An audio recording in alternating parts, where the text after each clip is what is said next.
नमस्कार, मैं हूं दीपिका और अब आपको दिखाते हैं हम 1 मिनट में पूरी खबर, उसका पूरा विश्लेषण और जानकारी के साथ भी। तो हो जाइए तैयार तेज रफ्तार में।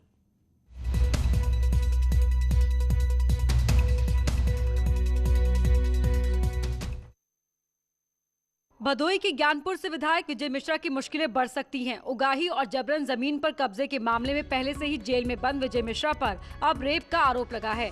वाराणसी की एक लड़की ने भदोही के गोपीगंज थाने में विजय मिश्रा के खिलाफ FIR दर्ज कराई है। लड़की की शिकायत पर भदोही पुलिस ने विजय मिश्रा, उनके बेटे और एक अन्य लड़के के खिलाफ केस दर्ज किया है। विजय मिश्रा पर IPC की धारा 376D, 342 और 506 के तहत केस दर्ज किया गया है। एक लड़की ने आकर के एक तहरीर दिया है थाना गोपीगंज में कि सन 2014 में जब इलेक्शन चल रहा था तब विधायक विजय मिश्रा ने मुझे अपने कार्यक्रम के लिए बुलाया था और उसी दिन मेरे साथ ज़बरदस्ती मेरा यौन शोषण किया और उसके बाद मुझे जान से मारने की धमकी दी। ये सारे प्रमाण लेकर के हमारे पास आई। इस संदर्भ में हमने गोपीगंज थाने में एक मुकदमा पंजीकृत किया है। बाहुबली विधायक विजय मिश्रा फिलहाल जेल में बंद हैं। उत्तर प्रदेश में माफिया और बाहुबलियों के खिलाफ सरकार का एक्शन लगातार जारी है। प्रयागराज विकास प्राधिकरण और स्थानीय प्रशासन ने आज पूर्व सांसद अतीक अहमद के शूटर जुल्फिकार उर्फ तोता के अवैध निर्माण को गिराया। कसारी मसारी इलाके में हिस्ट्री शीटर जुल्फिकार का 3 मंजिला घर गिराया गया। PDA के मुताबिक ये निर्माण नक्शा पास कराए बिना बनाया गया था। हालांकि प्रशासन के एक्शन के दौरान मौके पर मौजूद महिलाओं ने विरोध भी किया, लेकिन पुलिस वालों ने महिलाओं को हटा दिया। हिस्ट्री शीटर जुल्फिकार उर्फ तोता का अवैध निर्माण है। ये 3 मंजिला कंस्ट्रक्शन है। इसका प्लॉट एरिया लगभग 500 वर्ग गज है। इसका मानचित्र स्वीकृत कराए बिना अवैध निर्माण किया गया था। प्रयागराज विकास प्राधिकरण ने इसका विधिक ध्वस्तीकरण आदेश पारित किया था, जिसके क्रम में आज पुलिस और प्रशासन से जॉइंटली डिमोलिशन कार्रवाई की जा रही है। इस अपराधी को पुलिस के द्वारा गैंगस्टर एक्ट की भी रेलेवेंट सेक्शन में कार्रवाई की जा रही है। जुल्फिकार अतीक अहमद गिरोह का शार्प शूटर है। जुल्फिकार उर्फ तोता पर हत्या की कोशिश, रंगदारी और अपहरण समेत 2 दर्जन से ज्यादा संगीन मामले अलग अलग थानों में दर्ज हैं। हालांकि फिलहाल जुल्फिकार जेल में बंद है। प्रयागराज में दबंगों का तांडव देखने को मिला, जहां 20 सड़क पर दबंगों ने पिता पुत्र की पिटाई कर दी। ये दोनों अपनी कार से बाजार से गुजर रहे थे। इसी दौरान किसी बात को लेकर इनकी कुछ दबंगों से बहस हो गई। दबंगों ने इन्हें कार से उतारा और मारपीट शुरू कर दी। उन्हें लाठी डंडों से पीटा गया। सड़क पर काफी देर तक ये हंगामा होता रहा। मौके पर मौजूद कुछ लोगों ने इस वारदात का वीडियो बना लिया। ये वीडियो अब सोशल मीडिया में वायरल हो रहा है। वारदात प्रयागराज के कमला नगर इलाके की बताई जा रही है। ये दोनों पिता और पुत्र प्रतापगढ़ के रहने वाले हैं। वीडियो में पिटाई करने वाले दबंग साफ दिखाई दे रहे हैं। सोशल मीडिया में वीडियो वायरल होने के बाद पुलिस टीम एक्शन में आई और दबंगों की तलाश कर रही है। वायरल वीडियो के आधार पर हमला करने वाले दबंगों की पहचान की जा रही है। सरेआम हुई इस वारदात से इलाके में सनसनी फैल गई है और लोग जल्द से जल्द इन गुंडों को गिरफ्तार करने की मांग कर रहे हैं। वहीं दूसरी ओर मारपीट में पीड़ित को मामूली चोटें आई हैं। आगरा में आज उस वक्त हड़कंप मच गया जब शाहगंज इलाके के आजमपाड़ा में तेज धमाके के साथ एक साथ 2 घरों में आग लग गई। हादसे में 3 लोगों की मौत हो गई, जबकि 4 लोग झुलस गए। धमाके की आवाज काफी दूर तक सुनाई दी और आग लगने से इलाके में अफरा तफरी मच गई। बताया जा रहा है कि दोनों घरों में पटाखा फैक्ट्री थी और इसी में आग लगने से धमाका हुआ। यहाँ पे धमाका हुआ, विस्फोट हुआ है, जिसमें 2 लोगों की प्रथम दृष्टया अभी इन्फॉर्मेशन जो मिल रही है, 2 लोगों की मृत्यु हो गई है और 4 लोगों को अस्पताल भेजा गया है। पुलिस जांच में ये बात सामने आई है कि दोनों घरों में अवैध रूप से पटाखा फैक्ट्री चलाई जा रही थी। दरअसल इनके पास पटाखा बनाने का लाइसेंस किसी और जगह था और इसी साल मार्च में लाइसेंस खत्म हो चुका था। लिहाजा घरों में अवैध ढंग से पटाखा फैक्ट्री चलाई जा रही थी और पटाखे जमा करके रखे गए थे। कानपुर में नशे में धुत लड़की ने छेड़खानी का आरोप लगाकर जमकर हंगामा किया। इस लड़की ने सहेली के पति पर छेड़खानी करने का आरोप लगाया है। नशे में धुत महिला ने पहले होटल के बाहर और फिर थाने में जमकर हंगामा किया। बताया जा रहा है कि तीनों एक होटल में शराब पीने आए थे। इसी दौरान हंगामा शुरू हो गया। लड़की होटल के बाहर निकल आई और सड़क पर हंगामा करने लगी। इस दौरान उसकी सहेली भी वहीं मौजूद थी।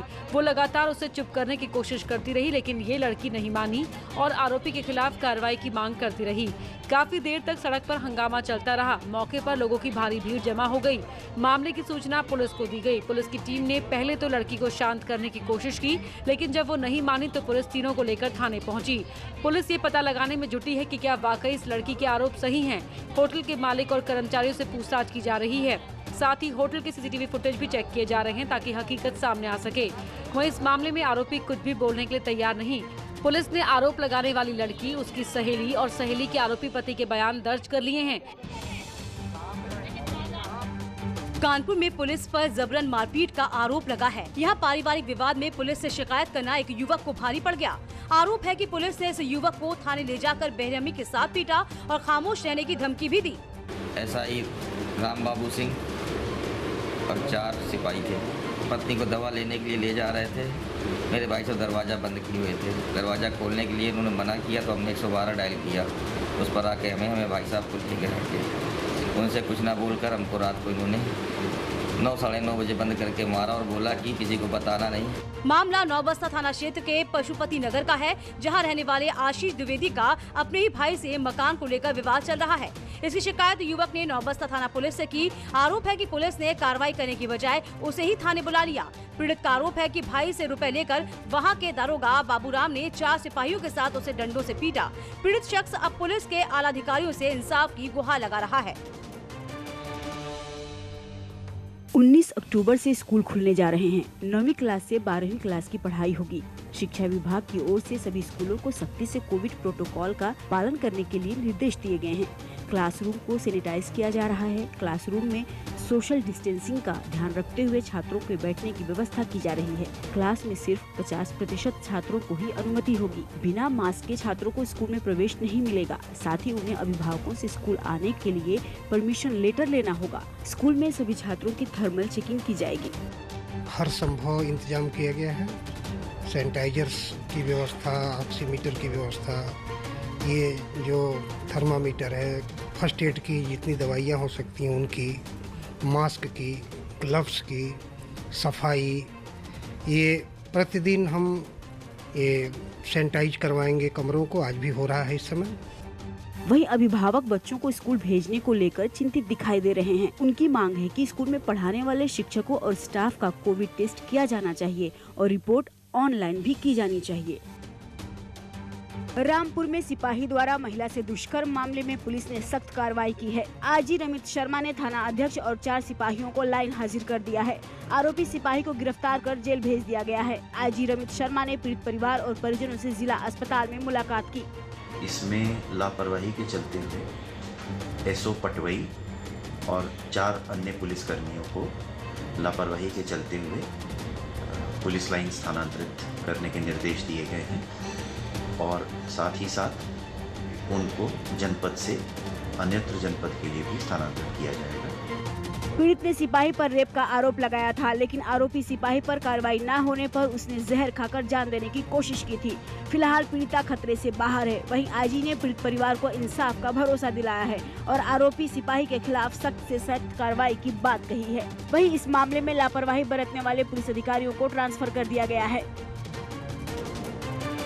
मेरठ में नाबालिग छात्रा से कार में रेप की सनसनीखेज वारदात सामने आई है। पुलिस के मुताबिक छात्रा एक क्लब में ताइक्वांडो सीखने जाती थी, जहां पर कोच से उसकी दोस्ती हो गई। ये ताइक्वांडो कोच धीरे धीरे लड़की को अपने जाल में फंसाने लगा। एक दिन वो लड़की को बहला फुसलाकर घुमाने के बहाने कार में ले गया और रेप की वारदात को अंजाम दिया। पीड़िता के परिवार ने मामले की जानकारी पुलिस को दी। खबर मिलते ही पुलिस टीम फौरन एक्शन में आ गई और आरोपी को गिरफ्तार कर लिया। साथ ही कार भी पुलिस ने जब्त कर ली है। जो रेप का आरोप है तुमने रेप किया? मैंने कुछ नहीं करा। आप चाहे मेरा मेडिकल करा लो, चाहे कुछ करा लो, पूरी जांच के लिए तैयार हूँ। तो आपने बच्ची को, उसको, लड़की को आप सिखाते हो या वो? हाँ, लड़की को मैं मतलब कि सर सिखाते हैं, पर सर के नीचे मैं हूँ तो सर मेरे को कहते हैं तुम सिखाते हो। क्या सिखाते हो?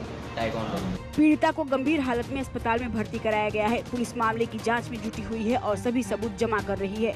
वहीं आरोपी ने पूछताछ में अपना जुर्म कबूल कर लिया है। पीड़ित परिवार को पुलिस की तरफ से सुरक्षा का भरोसा दिया गया है। पुलिस ताइक्वांडो क्लब के दूसरे सदस्यों से भी पूछताछ कर रही है।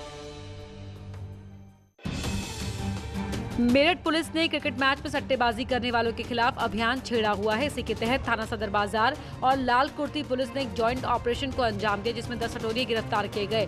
2 अलग अलग जगहों पर ये छापेमारी की गई। इस सटोरियों का सरगना एक सरकारी कर्मचारी निकला। ईशान सिंह नाम का ये शख्स तहसील में क्लर्क के पद पर तैनात है। इनके पास 17 मोबाइल, 2 लैपटॉप और करीब 1.5 लाख रुपए बरामद हुए हैं।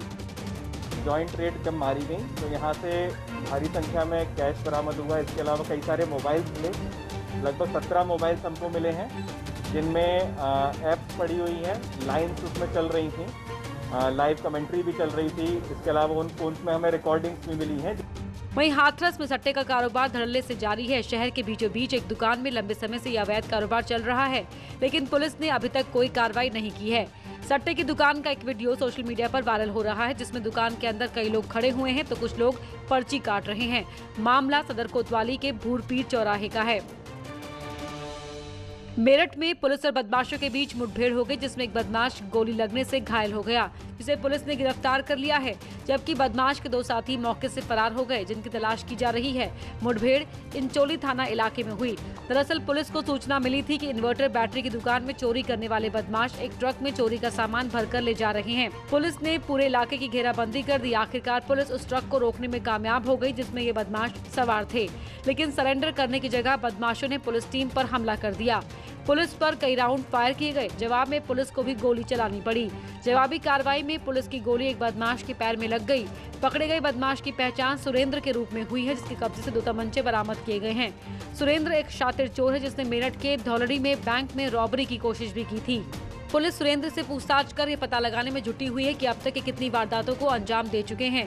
पुलिस सुरेंद्र के साथियों की तलाश में दबिश दे रही है। पुलिस को शक है कि ये आरोपी एक बड़े गैंग का हिस्सा है, जो मेरठ और आसपास के इलाकों में लूट और चोरी की वारदातों को अंजाम देता था।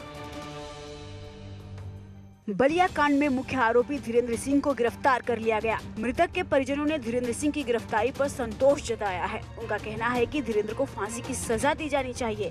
साथ ही पीड़ित परिवार का कहना है कि उन पर हमला किया जा सकता है, लिहाजा परिवार के सभी सदस्यों को सुरक्षा दी जानी चाहिए। साथ ही मृतक के आश्रित को सरकारी नौकरी और 50 लाख के मुआवजे की मांग की है। यही मांग कर रहा हूँ कि अपराधी जो हत्यारोपी है तो गिरफ्तार हो गया तो थोड़ी सी हम लोगों को शांति मिली है, लेकिन इसके साथ हम ये भी चाहते हैं कि उसको सख्त से सख्त सज़ा मिले, उसे फांसी की सज़ा मिले और हमारे परिवार को पूरी सुरक्षा मिले प्रशासन के द्वारा, ताकि ये हादसा फिर दोबारा न हो। वहीं धीरेन्द्र सिंह के समर्थन में आए बीजेपी विधायक सुरेंद्र सिंह को पार्टी ने सफाई देने के लिए लखनऊ तलब किया है। सुरेंद्र सिंह ने आरोपी हत्यारे का खुलकर समर्थन किया है। हाथरस केस में सीबीआई ने चश्मदीद गवाह छोटू से एक बार फिर पूछताछ की। पिछले 8 दिनों से हाथरस में कैंप कर रही सीबीआई टीम ने छोटू को आज सुबह खेत से बुलाया और कुछ देर की पूछताछ के बाद उसे छोड़ दिया।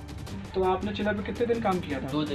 2 दिन काम किया था। और घटना के बारे में क्या पूछा था आपसे? घटना के बारे में जो पूछा था बताया था मैंने। क्या यही पूछा था ना कि घटना जब हुई थी, जब आप वहाँ मौजूद थे? तो मौजूद थे ना? आपने चीख सुनी थी वहाँ लड़की? बताओ। जब मैं अपने खेत में घास काट रहा था तो मैं चीखने की आवाज़ सुनी, चीखना जब मैं वहाँ पहुँचा तो उसकी माँ उसका भाई खड़ी हुई थी पास। इससे पहले भी सीबीआई ने छोटू से पूछताछ की थी। छोटू का दावा है कि वो पीड़ित के साथ हुई वारदात के फौरन बाद मौके पर था और पीड़ित के भाई और उसकी मां को वहां खड़े उसने देखा था। छोटू के मुताबिक पीड़ित दर्द से तड़प रही थी। सीबीआई की टीम केस से जुड़े डॉक्टरों से भी पूछताछ कर सकती है और आरोपियों से पूछताछ के लिए जेल भी जा सकती है।